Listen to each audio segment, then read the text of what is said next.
আসসালামু আলাইকুম। সন্ধে ৭টা বাংলাদেশ বেতার রাজশাহী স্থানীয় সংবাদ পড়ছি ফারজানা ইয়াসমিন। নজরুল বর্ষ উদযাপন উপলক্ষে নাটোরে আজ জাতীয় কবি কাজী নজরুল ইসলামের ৫০তম প্রয়াণ দিবস পালন করা হয়েছে। বিকেলে জেলা কালচারাল অফিসার মোহাম্মদ শাহাদত হোসেনের সভাপতিত্বে জেলা শিল্পকলা একাডেমি মিলনায়তনে আয়োজিত অনুষ্ঠানে প্রধান অতিথি হিসেবে উপস্থিত ছিলেন জেলা প্রশাসক মোসাম্মদ সুমনি আক্তার। আলোচনায় জেলা প্রশাসক বলেন, মহান কবির জীবনাদর্শ সাহিত্যকর্ম দেশপ্রেমের চেতনা নতুন প্রজন্মের মাঝে ছড়িয়ে দিতে হবে। এই লক্ষ্যে সারা বছর ধরে নজরুল বর্ষে বিভিন্ন অনুষ্ঠান আয়োজন করা হচ্ছে। অনুষ্ঠানে শিল্পকলা একাডেমি সহ বিভিন্ন সাহিত্য ও সাংস্কৃতিক সংগঠনের শিল্পীরা কবির গান, কবিতা ও নৃত্য পরিবেশন করেন। এদিকে জাতীয় কবি কাজী নজরুল ইসলামের জীবন ও কর্মের আলো ছড়িয়ে দিতে এবং নজরুল বর্ষ উপলক্ষে দেশব্যাপী শিক্ষার্থীদের অংশগ্রহণে সাংস্কৃতিক প্রতিযোগিতার আয়োজনের লক্ষ্যে পাবনায় জেলা কমিটির প্রস্তুতিমূলক সভা অনুষ্ঠিত হয়েছে। পাবনা জেলা প্রশাসনের উদ্যোগে আজ দুপুরে জেলা প্রশাসকের কার্যালয়ের সম্মেলন কক্ষে এই সভা অনুষ্ঠিত হয়। জেলা প্রশাসক আমিনুল ইসলামের সভাপতিত্বে সভায় আরও বক্তব্য দেন অতিরিক্ত জেলা প্রশাসক উম্মে তাবাসুম এবং পাবনা প্রেস ক্লাবের সভাপতি আক্তারুজ্জামান আক্তার প্রমুখ। সভায় নজরুল বর্ষ উপলক্ষে আয়োজিত অনুষ্ঠানের সাংস্কৃতিক প্রতিযোগিতা সফলভাবে সম্পন্ন করতে বিভিন্ন প্রস্তুতি ও করণীয় নিয়ে বিস্তারিত আলোচনা করা হয়। প্রতিযোগিতার জেলার বিভিন্ন শিক্ষা প্রতিষ্ঠানের শিক্ষার্থীদের ব্যাপক অংশগ্রহণ নিশ্চিত করতে সংশ্লিষ্ট সবাইকে প্রয়োজনীয় কার্যকর উদ্যোগ নেওয়ার আহ্বান জানানো হচ্ছে। চাঁপাইনবাবগঞ্জের গোমস্তাপুর উপজেলার রামদাসপুর সীমান্তে ৬ জন নাগরিককে জোরপূর্বক পুশ-ইনের চেষ্টা ব্যর্থ করে দিয়েছে বর্ডার গার্ড বাংলাদেশ বিজিবি।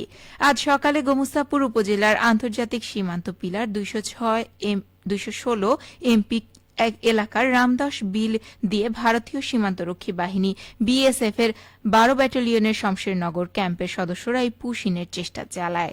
এ সময় বিজিবি সদস্যরা দ্রুত ঘটনাস্থলে পৌঁছে আন্তর্জাতিক শূন্যরেখায় ৬ জন ব্যক্তিকে দেখতে পান। পরে তাদের বাংলাদেশের অভ্যন্তরে প্রবেশে বাধা দিয়ে শূন্যরেখায় বসিয়ে রাখা হয়। ঘটনার বিষয়ে নওগাঁ ব্যাটালিয়নের ১৬ বিজিবির অধিনায়ক লেফটেন্যান্ট কর্নেল আরিফুল ইসলাম মাসুম জানান, বিজিবির কঠোর অবস্থানের কারণে ওই ব্যক্তিদের বাংলাদেশের অভ্যন্তরে প্রবেশ করতে দেয়া হয়নি। পরবর্তীতে বিজিবির তৎপরতায় তাদের পুনরায় ভারতের অভ্যন্তরে ফিরিয়ে নেওয়া হয়।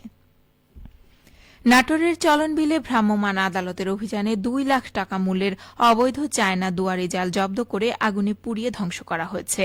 আজ সিংড়ার নেঙ্গুইন এলাকার চলনবিলে এই অভিযান পরিচালনা করেন উপজেলা সহকারী কমিশনার ভূমি ও এক্সিকিউটিভ ম্যাজিস্ট্রেট নিশাত আঞ্জুম। অভিযানকালে মোট ৬৯টি অবৈধ চায়না দুয়ারি জাল জব্দ করা হয়। পরে সেগুলো ঘটনাস্থলে পুড়িয়ে ধ্বংস করা হয়। অভিযানকালে অন্যান্যের মধ্যে উপস্থিত ছিলেন সিনিয়র উপজেলা মৎস্য কর্মকর্তা মোহাম্মদ শাহাদত হোসেন।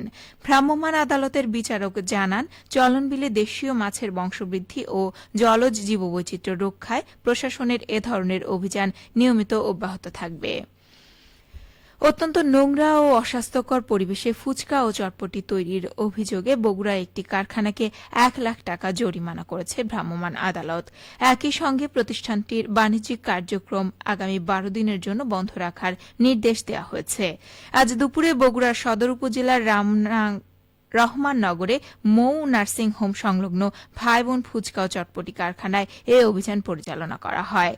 জেলা প্রশাসকের সহকারী কমিশনার ও নির্বাহী ম্যাজিস্ট্রেট মোহাম্মদ শাহজালালের নেতৃত্বে ভ্রাম্যমাণ আদালত এই অভিযান চালান। রাজশাহী মেট্রোপলিটন পুলিশ আরএমপি এর বিভিন্ন থানা ও ডিবি পুলিশ ধারাবাহিক অভিযান চালিয়ে বিভিন্ন অপরাধে মোট ৩৬ জনকে গ্রেপ্তার করেছে। মহানগরীর বিভিন্ন এলাকায় পরিচালিত এসব অভিযানে ওয়ারেন্টভুক্ত ২১ জন, মাদক মামলায় ১০ জন এবং অন্যান্য মামলায় ৫ জনকে গ্রেপ্তার করা হয়। গ্রেপ্তারকৃত আসামিদের বিরুদ্ধে প্রয়োজনীয় আইনগত ব্যবস্থা গ্রহণ করেছে রাজশাহী মেট্রোপলিটন পুলিশ। সবশেষে আবহাওয়া। আজ রাজশাহীতে সর্বোচ্চ তাপমাত্রা ছিল ৩৭ ডিগ্রি এবং সর্বনিম্ন ২৭ ডিগ্রি সেলসিয়াস। সন্ধে ৬টায় বাতাসে আপেক্ষিক আর্দ্রতার পরিমাণ ছিল ৭৪%। রাজশাহী পার্শ্ববর্তী এলাকায় আগামীকাল সূর্যোদয় ভোর ৫টা ৪৪ মিনিটে। সংবাদ শেষ হল। আমাদের পরবর্তী স্থানীয় সংবাদ প্রচারিত হবে আগামীকাল সকাল ৮টা ১০ মিনিট।